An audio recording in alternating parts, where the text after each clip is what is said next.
Bismillahirrahmanirrahim. Assalatu wassalamu ala asyrafil salin wa ala alihi wa ashabi ajma'in. Amma ba'd. Assalamualaikum warahmatullahi wabarakatuh. Mga kapatid sa Islam, inshallah sa hapon na ito magbigay po tayo ng Islamikong pagpapayo patungkol ito sa tinatawag nating galak na kahibangan. Ito po mga kapatid sa Islam, alam natin na mga dito sa mundo ay kailangan natin malaman yung mga ganitong mga bagay, mga nakakahibang. Kasi nga minsan na-addict po tayo, minsan nakakalimot tayo kay Allah Subhanahu wa Ta'ala. Kaya po mga kapatid sa Islam, alam naman natin ang mga kahibangan sa mundo ay talagang nakakawili. Mawiwili po tayo, lalo na mga nakakamanghang bagay o kaya mga bago pa lang sa ating karanasan, nakakamangha, nakakawili po. Kaya dahil dyan, nahihibang ang ibang tao. Kaya kahit doon sa sinabi ng Allah Subhanahu wa Ta'ala, sabi niya, wa yawma taqumus sa'atu yuqsimul mujrimun ma labithu ghayras sa'ah kadzalika kanu yufakun. Sinabi ng Allah Subhanahu wa Ta'ala, at araw na kung saan tatayo ang oras na manunumpa ang mga salari na hindi sila nanatili bukod sa isang oras. Gayon din ang dati nilang pinapasubalian. Diyan sa sinabi ng Allah Subhanahu wa Ta'ala, mga kapatid, merong mga tao kung saan nasanay na sa kaaliwan, nasanay na sa paggawa ng mga masasama. Hindi na sila nawiling-wili na talaga sila o kaya hibang na hibang talaga sila sa mga bagay-bagay dito sa mundo. Nakakalimot na sila magsala, nakakalimot na sila kahit magzikir, magsabi ng Allahu Akbar, Bismillah. Nakakalimot na talaga sila. Nakakalimot din na rin sila sa pagbibigay ng kawanggawa. Nakakalimot na sila sa fasting, auzubillah. Hindi na nila kayang gawin ang mga bagay na yan kasi naging abala sila sa makamundong buhay. At hindi nila alam, mga kapatid, yan po ang bitag ng Satanas. Ang tinatawag na galak na kahibangan. Bitag po yan ng Satanas. At alam naman natin, mayroong sinabi si Allah Subhanahu wa Ta'ala sa Quran. Ya'iduhum wa yumannihim wa ma ya'iduhum asyaitanu illa gurura. Tignan nyo, sinabi ng Allah mismo to, na pangangakuan sila at paaasahin at hindi sila pangangakuan ng Satanas kundi pandaraya. Kung tignan nyo, gurur, pandaraya lang. Kaya panluloko, niloloko lang sila ng Satanas. Kaya ang na ito, galak na, tinatawag natin galak na kahibangan na ito, mga kapatid, ay nakakatakot talaga. Kasi nga ito po ang paraan kung saan malilihis ang ating puso. Ang sobrang kahibangan, ang pagiging hibang, mga kapatid sa Islam, ay mga bagay kung saan napaganda na sa iyo ang pagmasdan ang mga makakamanghang tanawin dito sa mundo. Kaya tuloy, madali siyang naakit at nahihibang na siya. Kung ano pa, kung ang hibang, mga adik, mga kapatid, adik talaga sa mundo. Kaya dahil adik na siya, tingnan niyo mga bata. Mga bata, alam naman natin ang mga bata, wala pa naman yan sila sa tamang pag-iisip. Palaruin mo ng computer, parang ayaw na umalis sa computer. Nahihibang na po siya, addict na siya, ayaw nang umalis dyan. Ganon na ganon din ang ibang tao, mga kapatid, na addict dito sa buhay sa mundo. Parang wala ng araw na paghukom, parang nakakakalimot na sila kay Allah Subhanahu wa Ta'ala. O nakakalimot na rin sila sa kabilang buhay. Tingnan nyo, meron sinabi dito si Prophet Muhammad SAW na inulat ni Abu Sa'id Al-Khudri na sinabi ng Prophet SAW, katotohanan, ang mundo ay matamis at luntian. At katiyakan si Allah ay talaga sa inyo doon. At sa katumitingin kung paano niyo ito, paano kayo gumagawa. Kaya't katakutan ninyo ang mundo at katakutan ninyo ang mga kababayan. Kaya diyan sa sinabi ng Allah subhanahu wa ta'ala, katakutan ninyo ang mundo. Kaya dapat wala na kasi nga nahihibang na talaga sila. Tingnan nyo ang iba na sa sobrang hibang na hibang, mag-aawit na lang. Gusto nilang i-unleash ang kanilang pagnanasa niya. Hindi nila alam kung paano nila ipalabas. Ha? Kasi nga, ito ang nakakahibang talaga dito sa mundo, mga kapatid. Kaya, pinayuhan talaga tayo ng propeta o salam. Na? Fatakod dunya, matakot tayo sa mundo. Dapat matakot tayo. Hindi yan, kasi nga, mag-ingat, mga kapatid, lalo na tayo mga Muslim, lalo na tayo mga manampalataya. Alam naman natin, mga kapatid, ang mundo ay kulungan to ng mga manampalataya at paraiso ng mga mapagtakwil. Kaya kung hindi mo alam yan, a'udzubillah.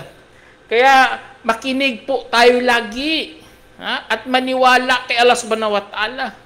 Maniwala tayo sa mga tagapag-anyaya sa pananampalataya katulad ng sinabi ng Allah, Rabbana innana sami'na munadiyan yunadi lil iman an aminu bi rabbikum fa amanna Rabbana faghfir lana dhunubana wa kaffir 'anna sayiatina wa tawaffana ma'al abrar. Sinabi ng Allah, o aming Panginoon, tunay na aming narinig ang isang tagatawag na nananawagan sa pananampalataya. Allahu Akbar. Ito pala ang importante sa atin para hindi po tayo maligaw. Buksan ang tenga, mga kapatid. Kung merong nananawagan sa pananampalataya, katulad dito sa nabanggit, patuloy lang natin, mananiwala na kayo sa inyong Panginoon. Yun ang tawag niya. Maniwala na kayo sa inyong Panginoon. Kaya't naniwala po kami. Allahu Akbar. Yun ang mga taong gusto ng paraiso. Bukas ang kanilang mga tenga. Nakikinig talaga. Kapag nakakarinig sila patungo kay Allah, patungo sa paniniwala kay Allah, ay naniniwala sila. Tapos ano pa? O aming Panginoon, kung ganon, patawarin mo po para sa amin ang aming pagkakasala at tanggalin mo po sa amin ang aming mga pagkakamali at bawiin mo po kami na kabilang sa mga mabubuti. Allahu Akbar. Tingnan nyo, ganun na ganun, mga kapatid. Kung bukas lang ang ating mga tenga, bukas lang sa paanyaya ng mga tagapag-anyaya sa kabutihan kay Allah subhanahu wa ta'ala sa pananampalataya, insyaAllah, kaya mo talagang maghumingi ng kapatawaran kay Allah subhanahu wa ta'ala. Alam naman natin tayo lahat ay nagkakasala talaga kay Allah subhanahu wa ta'ala. Kahit anong banal ka pa, meron talagang pagkakataon na nagkakamali ka o kaya nagkakasala ka. Kaya makinig talaga para hindi po tayo mahihibang sa mundong ito. Dapat hindi talaga madaig na mahihibang talaga tayo dito. Katulad sa time ni Yunus alayhis salam. Si Yunus alayhis salam, nagalit nga siya sa kanyang pamayanan kasi hindi sila naniwala, umalis siya. Kaya nangyari, kinain siya ng balyena. Kinain siya. Sa loob siya ng balyena, sa loob ng 3 araw at 3 gabi, anong sinabi niya? La ilaha illa anta subhanaka inni kuntu minadh-dhalimin. Sabi niya, walang Diyos kundi ikaw, kaluwalhatian po sa iyo, tunay na ako ay naging kabilang sa mga mapang-api. Tignan nyo, ganun po tayo dapat, mga kapatid, na ipakita natin kay Allah, na ireklamo natin kay Allah na tayo'y mga makasalanan. tayo inaapi natin ang ating mga sarili sa paggawa ng mga kasalanan. Kasi nga ikaw ang nagbigay dahilan kung bakit maitapon ka sa impernong apoy. Kapag gano'n ang ginawa mo, inshallah, lahat ng mga problema, lahat ng mga kasalanan, inshallah, patawarin niya ng Allah subhanahu wa ta'ala, katulad sa nangyari kay Yunus alayhis salam. At alam naman natin mga kapatid, ang batas, mga pangangaral, mga tungkulin, mga pananagutan, ay pinagsama na po yan sa aralin ng Islam. Sa mga palituntunin ng ating relihiyong Islam. Ang dahilan para hindi po tayo maligaw tungo kay Allah subhanahu wa ta'ala. Kaya, alam naman natin ang mundong ito mga kapatid, nakakahibang talaga, nagpapahibang. Ngunit ito po ay pansamantala lamang. Malibang na hibang ka. Pero hindi mo alam, napaka-iksi lang pala ito. Katulad ng sinabi ng Allah. Sabi niya, "I'lamu annama al-hayat ad-dunya la'ibu wa lahwa zinatu wa tafakhurun bainakum wa takathurun bil amwali wal aulad. Kamathil ghaytin a'jabal kuffara nabathahu thumma yahiju thumma fatarahu musfarra thumma yakunu hutama fa fil akhirati adabun syadidu wa maghfiratun minallahi wa ridwan wa mal hayatad dunya illa mata'ul gurur." Sinabi ng Allah, alamin ninyo na ang buhay sa mundo ay tanging laro lamang at libangan at palamuti at kayabangan sa inyong pagitan at pagpaparami ng mga ari-arian at mga anak, kagaya sa isang ulan na pinamangha ang mga mambubukid sa kanilang mga taniman, at pagkaraan ay natutuyo at sakan makikita mo itong naninilaw, at pagkatapos ay nagiging dayami, at sa kabilang buhay ay merong kaparusang napakahigpit at kapatawaran mula kay Allah at kaluguran. At ang buhay sa mundo ay hindi bukod sa isang galak na kahibangan. Ito pala nakakaano mga kapatid. Kung lubos nating naunawaan mga kapatid, ang mundo talaga galak na kahibangan. Magagalak po tayo, tumatawa tayo, nasisiyahan po tayo.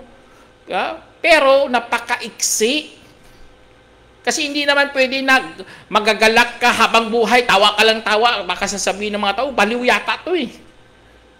Hindi ganun mga kapatid. Ang galak, ibig sabihin, napaka-iksi lang talaga. Ganun ang kasiyahan ng tao, Yan.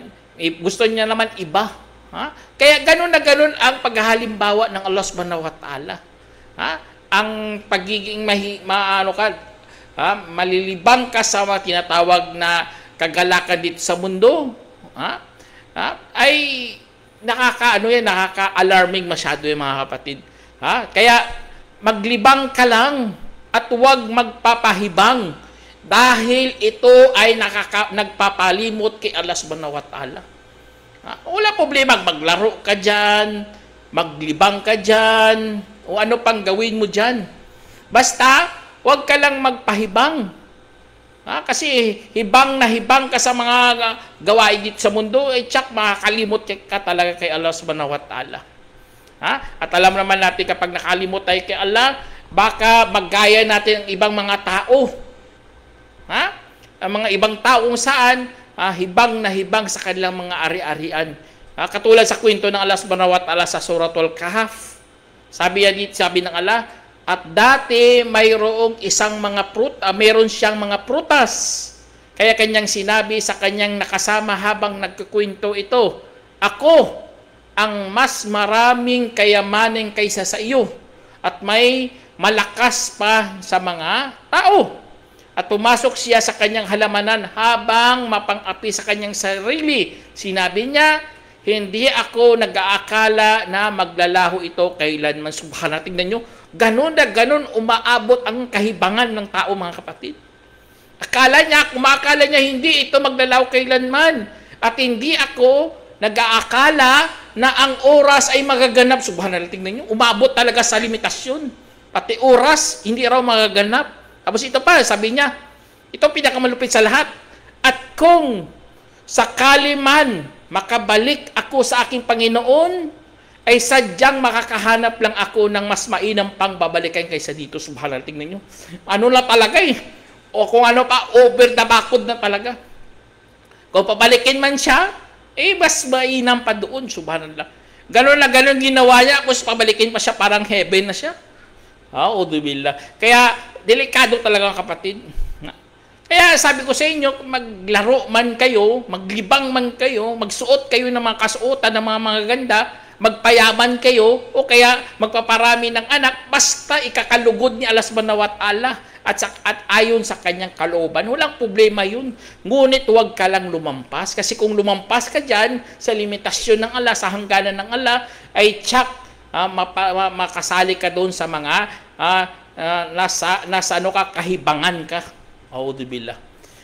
Kaya ito, alam naman natin mga kapatid, na ang buhay natin sa mundo ay para lang kay Allah subhanahu wa ta'ala. Katulad ng sinabi ng Allah, Kul inna salati wa nusuki wa mahyaya wa mamati lillahi rabbil alamin. Sabihin mo, ang aking pagdarasal, ang aking pag-aalay, ang aking buhay at kamatayan para lamang kay Allah ang Panginoon ng sanlibutan. Ganun na ganun pag-iisip ng Muslim. Kung nasubrahan ka ng kahibangan, subhanallah, hindi ka na makakaano kay Allah subhanahu wa ta'ala. Tapos ito pa mga kapatid, ito sa mga sa issue sa panahon katulad kay Kibuloy o sino pa dyan mga pastor dyan na nahihibang sila sa pagpaparami ng mga member nila. Nagpaparami sila ng follower at mga abulo ito. Katulad na sinabi dito ng Allah. Napakaganda ito sinabi ng Allah. Sabi niya, at sino ang higit ng aapi kaysa gumagawa-gawa tungkol sa ala ng kasinungalingan. O kaya nagsabi na pahayagan rin ako. Subhanallah. Ganun mga pag-isip. Tignan nyo. Habang hindi naman pinahayagan. At ang sino mang nagsasabi, magpababa rin ako tulad na sa ipinaba ng Allah subhanahu wa ta'ala. Magbigay rin siya ng revelation. Subhanallah. At kung makikita mo ang mga mapag-api sa oras ng mga pasakit ng kamatayan, habang ang mga anghel ay mapag-abot ng kanilang kamay, ilabas na ninyo ang inyong mga kaluluwa. Dahil ngayon ay gagantihan na kayo sa kahiyahiyang kaparusahan sa inyong pinagsasabi. Noon, laban kay Allah na wala naman kayong kaalaman, at kayo noon sa kanyang mga talata ay nagmamataas. Kaya, tingnan nyo mga kapatid, kapag ganun ang tingnan nyo iba, so over the backwood na tulad kay sample lang si Kibuloy, napakalupit ang mga pinagsasabi niya. Nakakatakot talaga kay Allah, nakakatakot talaga sa araw paghukom. O iba mga pastor diyan o mga ganun na sabi na napasukan sila ng Holy Spirit. Subhanallah, ang iba magbibigay na siya ng revelasyon. Itong sinabi ng Diyos. Audubillah. Nasubrahan talaga siya sa kahibangan. Ito pa mga kapatid, sabi ito pa, pinakamlupit yung sinabi ng mga pagano.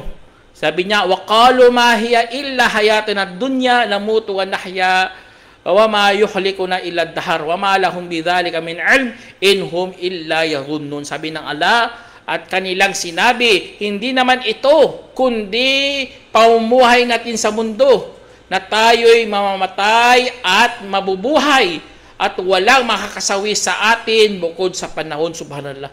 Yun ang sinasabi nila. Wala raw makakapatay sa kanila panahon lang. Subhanallah. Tingnan nyo, gano'n na gano'n. Basta nahihibang ka po sa mundo. Makakapagsalita ka talaga ng masasama. Pero meron pa nga dito sa hadith na sabi ng Prophet Salam, huwag talagang sasabihin ng isa sa inyo ang pangit ng panahon sapagat si Allah ang panahon, isinalaysay ng Muslim. Kaya dito sa huwag mong sisihin, huwag mong mumurahin ang panahon. Kapag umuulan o ano pa may bagyo, huwag mo sisihin ang panahon, pangit ang panahon pa. Huwag yung kasi nga si Allah ang panahon. Ibig sabihin, siya po ang nagpapagalaw ng panahon. Hindi ibig sabihin ang Allah panahon. Parang sinabi mo ba, ako ang batas. Hindi ibig sabihin ikaw ang batas. Ikaw ang nagpapatupad ng batas. So, ganun na ganun din ang pagkasabi sa hadith na siya ang panahon. Kaya yun ang mga kapatid, ang ibang tao talaga, akala nila umiikot ang mundo sa kanila. Nangangailangan sila na pansinin sila, i-recognize sila, subhanallah. Ganun eh. Akala nila ganun ang buhay, sila lang lagi ang bida. Kaya mag-ingat talaga mga kapatid. Kaya sa atin, dapat magpakup-kup talaga tayo kay Allah subhanahu wa ta'ala para hindi po tayo mahihibang. Kaya sabi ng Allah, may yahdillah fahuwal muhtad, wa may yudlil faulaika humul khasirun. Sabi ng Allah, ang sino mang gagabayan ng Allah, kung ganoon, siya'y maggagabayan. At ang sino mang kanyang iniligaw, magkagayon sila ang mga talunan. Talunan talaga sila. Kaya wag natin gayahin ng mga taong nahihibang. Mayroon pang isang kwento nga eh. Nakwento to sa Europe dati. Mayroong isang hari doon, pangalan niya si King Canute. Subhanallah, so sobrang kahibangan niya mga kapatid. Inutusan niya, mga sundalo niya, lumabas sila doon sa malapit sa dagat. Tapos, umupo siya doon. Sinabihan niya ang alon. Sabi niya, tumigil ka. Tingnan niyo, baliw na talaga. Nasubrahan ng kahibangan. Nasubrahan talaga. Bakit mo sasabihin ng alon? Alon sa dagat yan. Sabihan mo, tumigil ka. Kahit anong tagumpay mo dito sa mundo, si King Canute kasi, naipon niyang lahat ng mga nasyon sa time niya. Kaya naging Great Britain. Ang Great Britain na yan, 3 kingdom kasi yan. Ang Denmark, ang Ireland, at ang isa, ang ngayon, yung sa British. Kaya ang England pala. Kaya naging yan, United Kingdom yan. Kaya UK. Kaya ganun, kahit anong success mo dyan, huwag kang lumampas. Subhanallah, utusan mong alon. Kala mo, susunod naman sa'yo. Kaya, udubillah. Kaya isa sa mga yung mga kapatid, ang mga nasobrahan kasi sila sa galak dito sa mundo. Nagalak sila na hindi naman nila alam na ang tamang pamamaraan. Katulad din sa time ni Prophet Muhammad Salam, may isang tao pangalan si Ubay bin Khalaf. Sumpain nawa siya ng Allah kasi hindi talaga ito siya nag-Muslim. Pumunta sa kay Prophet Salam, tapos sa kamay niya mayroong buto na durog. Tapos dinudurog niya sa harap ng propeta. Tapos itinapon niya sa hangin. Sabi niya, O Muhammad, ikaw ba ay umaangkin na tayo bubuhay muli dyan ni Allah subhanahu wa ta'ala? Sabi naman ng Salam, kasi nga kanyang patanong ay panglalait yung natanong. O kaya kufur talaga. Kaya sabi naman ng Salam, Opo, at papatayin ka ng Allah at saka bubuhayin at saka titipunin patungo sa impyerno. Bilang, tingnan nyo, nagbigay na tuloy yung Propeta Salam ng propesya. Kasi nga, na siya eh. Nasubrahan talaga sa kahibangan. Kaya ang mga alam naman natin, sobrang pagkahibang mga kapatid, papunta yan sa pagkabaliw. At nakakasira yan ng paniniwala. Tingnan nyo yung ibang lugar, sa ibang lugar, nasobrahan sila sa kaalaman, nasobrahan sila sa advanced equipment nila, technology nila, advanced masyado, sobrang mataas. Sinabihan nila na kayang-kaya na namin sirain, we will destroy ang kumita, subhanallah.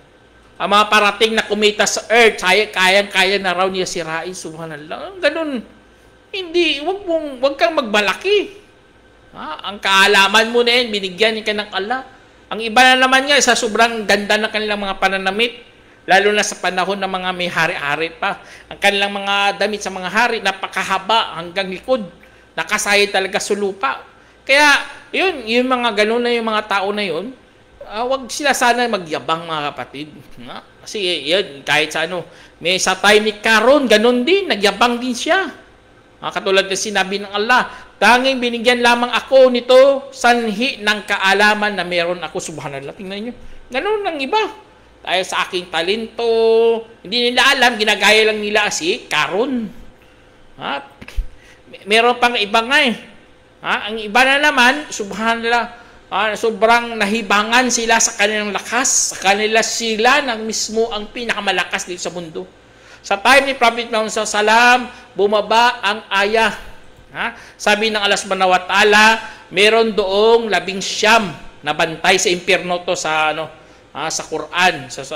Kaya sabi niya meron 19. Sabi ni si Ibnu Abu Kabsha, sabi niya sobrang kayabangan niya kasi nga nahihibang. Sabi niya, akin ang 2, sa inyo na ang 17. Subhanallah. Tapos ito ba sinabi rin ni Abu Jahal, hindi niyo ba na sabi hindi niyo ba narinig si Abu Ibnu Kabsha? Ibnu Abu Kabsha nagsabi sa kanya na sapat na sa inyo sa bawat 10 ang isa sa kanila. Subhanallah. Ganun ang pagkasabi nila, nasusubrahan talaga nahihibang talaga sa kanilang lakas. Auzubillah. Kaya ang na ito, kaya dinugtungan nyo ng Allah subhanahu wa ta'ala. Ginawa niya yon ang 19 para bilang pagsubok lang yan sa mga sanlibutan. Pagsubok yan ng Allah. 19 ginawa niya, kala nila, kaya nila. Kahit anong lakas mo, hindi yun makakayanan. Kasi nga nakakatakot. Kaya ang mga nahihibang dito sa mundo mga kapatid, isipin talaga na napakaiksi lang po ito. Kahit sa kahit sa Quran, nanatili lang raw sila, bukod hapon o kaya umaga lang. Subhanallah. Tingnan yung oras na yun, bukod hapon lang siguro umaga lang kami doon sa mundo kahit binigyan na sila ng mahabang edad. Ganon ang pagkasabi mga kapatid. Kaya mag-ingat po tayo, sana huwag tayong mahihibang dito sa mundo na sobra-sobra kasi nga nakakatakot talaga mga kapatid. At alam naman natin, hindi naman tayo inutusan na kalimutan natin ang mundo. Inutusan naman tayo sabi ng Allah, wabtagi fi ma ataka Allahu daral akhirah wala tansa nasibaka minad dunya, di ba? Sabi ng Allah, at hangarin mo ang anumang ipinagkaloob ng Allah sa iyo ng tahanan sa kabilang buhay at huwag mo ring kakalimutan ang iyong bahagi sa mundo. Diba? Yun ang pagkasabi ng Allah. Huwag mo ring kakalilimutan ang bahagi mo sa mundo. Oo, alhamdulillah, napakabalanse talaga ng utos sa atin. Kaya huwag ka lang magpalampas, huwag ka lang nasubrahan sa kahibangan. Kasi sumubra ka dyan, nakakatakot yun mga kapatid. Kasi nga, hindi yun utos sa atin. Kaya, at alam naman natin, ang mundo para to sa mga, ang mundo, ay kung ginamit mo to sa tama, para to sa iyo mga kapatid. Kasi ginamit mo sa pagsamba kay Allah. Kung ginamit mo yan para sa pansarili mo lang, para sa iyong pithaya, o kaya sa iyong pagnanasa, na masama, subhanallah. Hindi yan kaloob hindi yan para dyan ang kaloob ng Allah subhanahu wa ta'ala. Kaya ito mga kapatid, gayon paman ang ibang tao ay madalas niyang iiwanan ang gawain para sa walang hanggang tahanan, auzubillah, at nagawa ang pansamantalang tahanan bilang kanyang pinakamalaking alalahanin. Mali talaga yun mga kapatid. Bakit mo gagawin pinakamalaking alalahanin ang mundo na ito? Pansamantala naman to. Iniiwanan mo ang walang hanggang tahanan mo dun sa paraiso. Kawawa ka naman. Kasi nga napunta ka sa kaya ang mga kapatid, ito hindi talaga nilikha ng Allah subhanahu wa ta'ala mundo na laro-laro. Katulad ng sinabi niya, bakit inakala ba ninyo na tanging nilikha lang namin kayo na laro-laro at tunay na kayo'y patungo sa amin ay hindi papabalikin? Papabalikin po tayo ng Allah. Kaya mag-ingat talaga kapatid kasi babalik tayo doon tapos ikaw nahihibang dito. Kung alam naman natin ang paghihibang, adik na adik ka dito sa mundo. Parang ayaw umalis. Kaya pakinabangan mo na talagang oras mo na may kabuluhan. At huwag kang mahihibang. Huwag kang mahihibang dito sa mundo mga kapatid. Kasi nga ito, isa sa mga sinabi ng Allah din mga kapatid, at sinabi ng yaong naniwala o aking pamayanan, sundin ninyo ako, gagabayan ko kayo sa landas ng patnubay. O aking pamayanan, ang buhay sa mundong ito ay tanging kagalakan lamang. at katiyakan ng kabilang buhay ang siyang matatag na tirahan. Yun palang hangad natin. Gumagawa tayo mga bagay dito, para maangkin po natin ang matatag na tahanan, matatag na tirahan, doon yun sa paraiso. Kasi dito sa mundo, ano tayo dito open sa mga kasiraan. Example, mga lindol, baha. Kaya, tingnan nyo, kawawa talaga nakita ko. Nagpatayo siyang bahay up and down, 2-story. Tapos may sasakyan pa siya. Nilindol, subhanallah, nasira ang kanyang pinaguran dito sa ibang bansa. Ganun na ganun, mga kapatid. Isipin mo lang, wala problema patayo ka ng bahay, basta isipin mo para kay Allah. Kung nagpatayo ka lang para sa mundo lang, sinayang mo lang buhay mo, sinayang mo lang ang panahon kung saan pinagkalooban ka ng Allah para magsamba para sa Kanya. Inshallah, mga kapatid, sana meron kayong napulotang aral, mga kapatid. Hanggang dito na lang. Assalamualaikum warahmatullahi wabarakatuh.